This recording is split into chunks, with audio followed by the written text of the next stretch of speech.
بها وکفا بنا حاسبین۔ اور قیامت کے دن ہم سراپائے عدل ترازو جو ہے وہ قائم کریں گے، کسی جان پہ ذرہ برابر بھی ظلم نہیں کیا جائے گا، اور اگر وہ نیکی جو ہے وہ رائی کے دانے کے برابر بھی ہو یا وہ برائی رائی کے دانے کے برابر بھی ہو، ہم اسے بھی لے آئیں گے اور ہم اکیلے ہی حساب کرنے کے لیے کافی ہیں۔ حضرات گرامی قدر، جو کام بھی انسان دنیا میں کرتا ہے کل قیامت کے دن اس کو تولا جائے گا، وزن کیا جائے گا، اور اس کے مطابق اس کو اجر دیا جائے گا یا سزا دی جائے گی، والعیاذ باللہ۔ اللہ تبارک و تعالی ہمیں نیکی کے کام کرنے کی توفیق عطا فرمائے اور برے کاموں سے بچنے کی توفیق نصیب فرما دے۔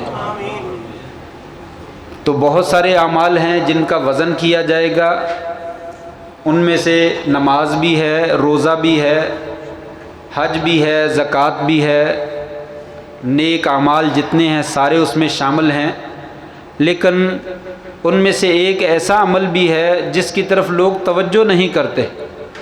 امام بخاری رحمہ اللہ نے اپنا آخری باب جب حدیث نے صحیح بخاری میں باندھا ہے تو وہاں پہ یہ آیت نقل فرمائی ہے اور نیچے یہ لکھا ہے وَأَنَّ أَعْمَالَ بَنِي آدَمَ وَقَوْلَهُمْ يُوزَنُ۔ لوگوں، آدم علیہ السلام کی اولاد کے عمل بھی تولے جائیں گے اور ان کا قول بھی تولا جائے گا، ان کی بات اور ان کی گفتگو کو بھی تولا جائے گا، یعنی جو باتیں ہم زبان سے کرتے ہیں قیامت کے دن ان کو بھی تولا جائے گا۔ صبح سے لے کر شام تلک ہم جو بھی گفتگو کرتے ہیں، اچھی کرتے ہیں بری کرتے ہیں، یہ ساری کی ساری قیامت کے دن تولی جائیں گی۔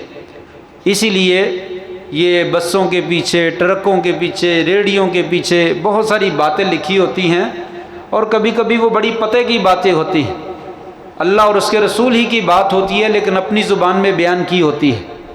لوگ کہتے ہیں پہلے تولو پھر بولو، پہلے تولو پھر بولو۔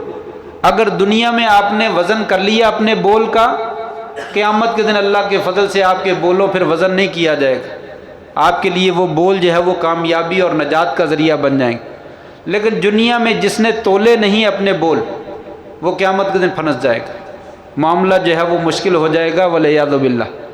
تو دنیا میں انسان جو بھی بات کرتا ہے اس کو تولا جائے گا۔ یہی بات حضرت معاذ نے بھی کہی تھی، نبی کریم صلی اللہ علیہ وسلم نے اس کو بتلایا، نماز پڑھا کرو، روزہ رکھا کرو، جہاد کیا کرو، نیکی کے کام کیا کرو، ذکر کیا کرو، فلاں کام کرو، فلاں کرو۔ پھر آخر میں آپ نے فرمایا میں ساری باتوں کی جڑ نہ تجھے بتلاؤں، خلاصہ نہ بتلاؤں؟ فرمایا یا رسول اللہ بتا دیجئے۔ آپ نے فرمایا کف علیک ھذا، اپنی زبان کو ذرا روک کر رکھنا۔ معاذ پریشان ہو کے کہنے لگے یا رسول اللہ انا لمؤاخذ ما نتکلم بہ، کیا قیامت کے دن ہمارا یہ حساب کتاب ہوگا جو ہم باتیں کرتے ہیں؟ آپ نے فرمایا ثقلت کا امک یا معاذ، معاذ تیری ماں تجھے گم پائے، تجھے کیا ہو گیا؟ ان باتوں کا تول نہیں ہونا تو اور کس کا ہونا ہے؟ فرمایا وَهَلْ يَكُبُّ النَّاسَ فِي النَّارِ عَلَى وُجُوهِهِمْ أَوْ عَلَى مَنَاخِرِهِمْ إِلَّا حَصَائِدُ أَلْسِنَتِهِمْ۔ لوگوں کل قیامت کے دن کتنے ہی لوگوں کو چہروں کے بل یا نتنوں کے بل زمین پہ اوندے منہ گھسیٹ کر والعیاذ باللہ جہنم میں پھینک دیا جائے گا۔ کیوں پھینکا جائے گا؟ ان کی زبانوں کی کاٹ کی وجہ سے، ان کے زبانوں کی بول کی وجہ سے کہ وہ مندہ بولتے رہے ہیں، اچھا نہیں بولتے رہے۔ یہ زبان بہت بڑی نعمت ہے کہ اس کے ذریعے سے بڑے خوبصورت لفظ ادا ہوتے ہیں۔ قرآن پڑھتا ہے، ذکر کرتا ہے، سبحان اللہ، الحمدللہ، اللہ اکبر پڑھتا ہے، کوئی ایسی بات کرتا ہے جو بھائی کو خوش کر دیتی ہے، اللہ خوش ہو جاتا ہے۔ یہ بڑی خوبصورت نعمت ہے، کلمہ پڑھتا ہے۔ لیکن یہی زبان جو ہے انسان کی بدقسمتی اور بد نصیبی کا ذریعہ بن جاتی ہے جب اس کے ذریعے سے انسان مندہ بولتا ہے، کفر کا کلمہ کہہ دیتا ہے، شرک کا کلمہ کہہ دیتا ہے، کسی بھائی کی تکلیف کا کلمہ کہہ دیتا ہے، کسی کو گالی دے دیتا ہے، کسی کو طعن و تشنیع کر دیتا ہے، کسی کی بے عزتی کر دیتا ہے، انسان پرواہ نہیں کرتا۔ آپ نے فرمایا تھا ان العبد لا يتكلم بكلمة من رضوان الله لا يلقي لها بالا، انسان اللہ کی رضامندی کا ایک بول بولتا ہے اور اس کے نزدیک اس کی اہمیت نہیں ہوتی، کوئی مسئلہ نہیں، چھوٹا سا کلمہ پھر کیا ہوا، بول جاتا ہے، لیکن اللہ کے ہاں وہ اتنا پیارا اور اتنا خوبصورت ہوتا ہے، اس ایک بول کی وجہ سے اللہ تبارک و تعالیٰ جنت کی بلندیوں میں اسے اوپر کرتا ہی جاتا ہے، اوپر کرتا ہی جاتا ہے۔ اور ایک کلمہ، ان العبد لیتکلم بکلمۃ من سخط اللہ لا یلقی لها بالا، اللہ کی ناراضگی کا ایک بول بولتا ہے اور وہ پرواہ نہیں کرتا، یہ تو معمولی سی بات ہے۔ فرمایا اسی ایک بول کی وجہ سے اللہ تبارک و تعالیٰ اس کو جہنم کی پستیوں میں گراتے چلے جاتے ہیں، گراتے چلے جاتے ہیں، حتیٰ کہ نچلے درجے میں پھینک دیتے ہیں، ایک زبان کا بول۔ اس لیے کہتے ہیں لوگوں، تلوار کے پارٹ مل جاتے ہیں، زبان کے پارٹ نہیں ملتے۔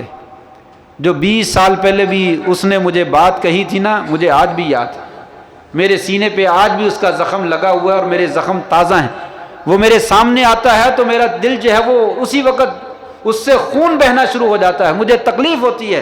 کہتے ہیں تلوار کے پارٹ مل جاتے ہیں، زبان کے پارٹ نہیں ملتے، اس لیے زبان کو ذرا دھیان سے استعمال کرو۔ حضرت عائشہ رضی اللہ تعالیٰ عنہ امہات المومنین میں سے ہیں، نبی کریم صلی اللہ علیہ وسلم کی زوجہ محترمہ ہیں، اور اتنا مقام ہے، اللہ کریم نے اسپیشل آپ کی شان میں قرآن مجید کی آیات مبارکہ جو ہے وہ نازل فرمائی۔ کسی اور بیوی کے بارے میں قرآن مجید کی آیات نازل نہیں ہوئی، یہ واحد عورت ہے جن کے بارے میں اللہ تعالیٰ نے قرآن مجید کی آیات نازل فرمائی، ان کی برات کے لیے، ان کی عظمت کے لیے اور ان کی پاکیزگی کے لیے۔ اللہ تبارک و تعالیٰ ان کی پاکیزگی کو بیان کرتے ہیں، اور نبی صلی اللہ علیہ وسلم فرماتے ہیں عائشہ تجھے آج جبریل نے سلام کہا ہے۔ جبریل امتیوں کو عموماً سلام نہیں کہتے، نبی کو سلام کہتے ہیں۔ کہا عائشہ تجھے آج جبریل نے سلام کہا۔ عائشہ تیرے بستر کے علاوہ کبھی کسی دوسرے کے بستر پر جبریل جو ہے وہ میرے پاس وحی لے کر نہیں آیا، میری اور بھی بے شمار بیویاں ہیں، لیکن کسی کے بستر پہ جبریل جو ہے وہ وحی لے کر نہیں آتا سوائے تیرے بستر کے۔ اتنا اونچا مقام، نبی کریم صلی اللہ علیہ وسلم سب سے زیادہ آپ سے محبت کرتے ہیں۔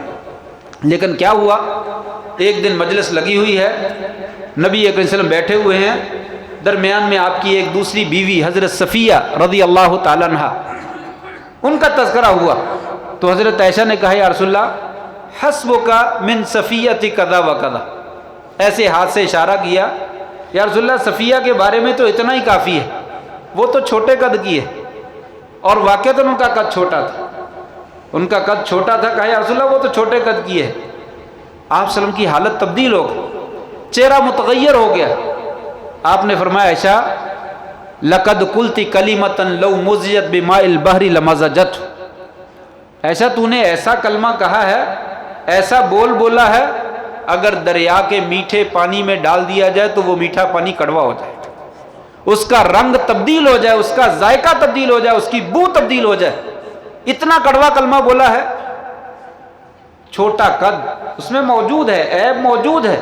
فرمایا کسی کو آر نہ دلاؤ، کسی کو تانو تشنی نہ دو، او لولے لنگڑے، او کالیا، او فلانیا، جس کے اندر اس کی ہتک ہوتی ہے، جس کے اندر اس کی بے عزتی ہوتی ہے، جس سے وہ اپنی جو ہے وہ کم عزتی محسوس کرتا ہے۔ فرمایا یہ اس کو تکلیف نہیں ہوتی، یہ اللہ تبارک و تعالیٰ کو تکلیف ہوتی ہے۔ فرمایا تو نے میرے بندے کو تکلیف دی ہے، اپنا انتظام جو ہے وہ کسی اور جگہ پہ کر لے۔ یہ معاملے بڑے خطرناک ہیں، زبان کے معاملے۔ فرمایا لوگو یا ایھا الذین آمنوا لا یسخر قوم من قوم عسى ان یکونوا خیرا منهم، کوئی قوم کسی دوسرے کا مذاق نہ اڑائے، ممکن ہے وہ اس سے بہتر ہو۔ کوئی عورت کسی عورت کا مذاق نہ اڑائے، ممکن ہے وہ اس سے بہتر ہو۔ غیبت نہ کرو، چغلی نہ کرو۔ فرمایا غیبت کیا ہوتی ہے؟ کہا وہ برائی جو تیرے بھائی میں موجود ہے، اس کا تذکرہ تو دوسرے کے پاس کے بعد بیٹھ کر جو ہے وہ کرتا ہے، اس کو غیبت کہتے ہیں۔ اگر اس میں برائی نہیں پائی جاتی پھر تو نے بہتان لگایا۔ جو برائی پائی جاتی ہے وہ بھی ذکر نہ کرو، اگر تم ذکر کرتے ہو تو اپنے مردہ بھائی کا گوشت جو ہے وہ کھاتے ہو۔ آج ہماری کون سی گفتگو ہے، کون سی مجلس ہے، کون سی محفل ہے جہاں پہ ہم مردہ بھائیوں کا گوشت نہیں کھاتے، جہاں پہ زہریلا گوشت جو ہے وہ نہیں کھاتے ہیں۔ جب بیٹھ جائیں یہی بات ہوتی ہے، وہ فلانا نے یوں کر دیا، فلانا ایسا ہو گیا، فلانا یہ ہو گیا، فلانا یہ ہو گیا۔ ملنا کیا ہے؟ اللہ کی ناراضگی، اور کچھ نہیں ملنا۔ فرمایا لوگوں اپنی زبان کی حفاظت کرو، ایسے نہیں نبی اکرم صلی اللہ علیہ وسلم نے فرمایا تھا من لم یدع قول الزور والعمل به فلیس للہ حاجۃ فی ان یدع طعامہ وشرابہ. لوگوں جو جھوٹی بات بولنا زبان سے ترک نہیں کرتا ہے اور جھوٹی بات پر عمل کرنے کو ترک نہیں کرتا ہے، اللہ تبارک و تعالیٰ کو اس کے بھوکا پیاسا رہنے کی کوئی ضرورت. روزہ بہت ساری چیزوں سے ٹوٹ جاتا ہے، ایسے ہی روزہ جو ہے زبان کے ساتھ مندہ بولنے سے بھی ٹوٹ جاتا ہے. ہمیں نہیں یقین آتا، ہم روزہ گزار دیتے ہیں کہ ٹھیک ہے گزر گیا، روزہ رکھا ہوا میں نے، لیکن جیسے کھانے پینے سے روزہ ٹوٹ جاتا ہے ایسے ہی زبان کو غلط استعمال کرنے سے بھی انسان کا روزہ جو ہے وہ ٹوٹ جاتا ہے. اس لیے زبان کی حفاظت بہت ضروری ہے، یہ بہت بڑی نعمت ہے. دیکھیے آپ ایک دفعہ لا الہ الا اللہ کہتے ہیں، فرمایا جس نے لا الہ دل سے پڑھ دیا اور زبان سے پڑھ دیا ملا کر، میں اس کو جنت کا داخلہ دیتا ہوں. ایک دفعہ کلمہ کفر کہہ دیا اور اس سے پھر زندگی میں توبہ نہ کی اور اس کے اوپر موت آ گئی، جہنم واجب ہے. یہ زبان ایک دفعہ انسان قبول کہہ دیتا ہے، اللہ تبارک و تعالیٰ پرائی عورت کو آپ کے لیے حلال کر دیتے. ایک دفعہ انسان طلاق کا لفظ بول دیتا ہے، وہی اپنی بیوی انسان کے لیے جو ہے وہ حرام ہو جاتی ہے. یہ زبان کا اثر ہے. اس حدیث سے زیادہ واضح کیا بات ہو سکتی ہے؟ آپ صلی اللہ علیہ وسلم نے فرمایا جب انسان صبح کرتا ہے تمام جسم کے اعضاء زبان کے آگے ہاتھ جوڑتے ہیں، منت سماجت کرتے ہیں، ترلا کرتے ہیں، اللہ کی بندیے ذرا ٹھیک ٹھیک بولنا، غلط نہ بولنا، مندہ نہ بولنا. تو نے مندہ بول کر اندر چلے جانا ہے، کم بختی جو ہے وہ ہماری عادت نہیں. اگر تو ٹھیک رہے گی تو ہم سارے کے سارے ٹھیک رہیں گے، اگر تو خراب ہوگی تو ہم سب کے سب جو ہے وہ خراب ہو جائیں گے. اس لیے فرمایا لوگوں زبان کی حفاظت کرو، زبان سے اچھے کلمات جو ہے وہ ادا کرو. زبان سے اچھے کلمات ادا کرنا یہ انسان کے لیے نجات کا ذریعہ ہے. من صمت نجا، من کان یؤمن باللہ والیوم الآخر فلیقل خیرا او لیصمت. لوگوں جو مومن ہے، اللہ اور آخرت پر ایمان رکھتا ہے، وہ کیا کرے؟ خیر کی بات کہے. اگر خیر کی بات کہنی نہیں آتی تو خاموش رہے، خاموشی میں نجات ہے. من کثر کلامہ کثر خطا، جس کا کلام زیادہ ہو جاتا ہے، جو بہت زیادہ بولتا ہے، اس کی غلطیاں بھی بہت زیادہ ہوتی ہیں. اس لیے میں یہی آپ سے اور اپنے آپ سے درخواست کروں گا، یہ رمضان جہاں پہ ہمیں اور بہت سارے سبق دیتا ہے وہیں پہ یہ بھی سبق دیتا ہے بھائیو اپنی زبان کی حفاظت کرو. اس سے سبحان اللہ پڑھو، الحمدللہ پڑھو، لا الہ الا اللہ پڑھو، اللہ اکبر پڑھو، لا حول ولا قوت الا باللہ پڑھو. اللہ تبارک تعالیٰ تم سے راضی ہو جائے، اللہ تعالیٰ تمہیں بخش دے گا، اتنا اجر دے گا. سبحان اللہ والحمدللہ ایک دفعہ پڑھنا ترازو کو بھر دیتا ہے، آسمان اور زمین کے درمیان جو فضا ہے اس کو بھر دیتا ہے. لوگوں اپنی زبانوں کو اور اپنے وقتوں کو جو ہے وہ بابرکت بنائیے اور اس کو جو ہے وہ کامیابی کا ذریعہ بنائیے. اس کو جو ہے وہ اپنی ہلاکت کا ذریعہ جو ہے وہ نہیں بنانا چاہیے. جیسے ہم، بس آخری بات ذکر کر رہا ہوں، بند کمرے میں جا کر پانی نہیں پیتے، غسل خانے میں جا کر کلی کر کے قطرہ پانی کا حلق سے نیچے نہیں اترنے دیتے. کیوں نہیں اترنے دیتے؟ میں نے روزہ رکھا ہوا ہے. کس کا حکم ہے؟ میرے رب کا حکم. وہ اللہ کے بندے یہاں کوئی نہیں دیکھ رہا. نہیں، اللہ دیکھ رہا ہے. اللہ کو پتا ہے کہ میرا روزہ رکھا ہوا ہے کہ نہیں روزہ رکھا ہوا. یہی مسئلہ یہ روزہ ہمیں سکھلاتا ہے. لوگوں اللہ تبارک و تعالی ہر موقع پہ تمہیں دیکھ رہا ہے. جب اپنے بھائی کو گالی دینے لگو، جب اپنے بھائی کو برا کہنے لگو، جب اپنے بھائی کی بے عزتی کرنے لگو، اس کو ذلیل کرنے لگو، تو یہ یاد کر لو میرا اللہ نہ صرف دیکھ رہا ہے بلکہ وہ سن بھی رہا ہے. اس نے پکڑ لیا تو پھر مجھے کوئی چھڑانے والا نہیں ہوگا. اس لیے یہ رمضان کے روزے ہمیں سبق دیتے ہیں بھائیو اپنی زبان کو پاکیزہ بنا لو اور اللہ تبارک و تعالیٰ کی رضامندی کا ذریعہ بنا لو اور دنیا میں بھی کامیاب ہو جاؤ اور آخرت میں بھی کامیاب ہو جاؤ. اللہ سے دعا ہے اللہ تبارک و تعالیٰ ہمیں اپنی زبانوں کی حفاظت کرنے کی توفیق نصیب فرما دے اور اس زبان سے جو ہے وہ اچھے کلمات جو ہے وہ ادا کرنے کی توفیق نصیب فرما دے. وآخر دعوانا ان الحمد للہ رب العالمین.